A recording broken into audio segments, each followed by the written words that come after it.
Hello guys, in this video I'm going to show you how to manage the vignette of a picture in Adobe Photoshop. The first thing you need to do is enter the app. Once you are done with that and you are in the home page, you can just press on a picture, press on adjustments down below, and after that press on vignette up there.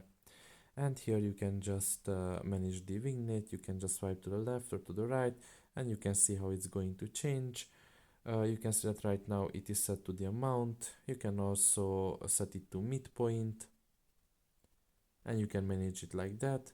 You can select the feather option as well, and finally the roundness. And this is how you can manage it. Once you're done with it, you can just continue editing the picture with other filters or options, or you can just simply leave and save it or don't save it, depending what you want. So that's pretty much it really. I hope this video was helpful to you. Thank you for listening and see you next time. Bye bye.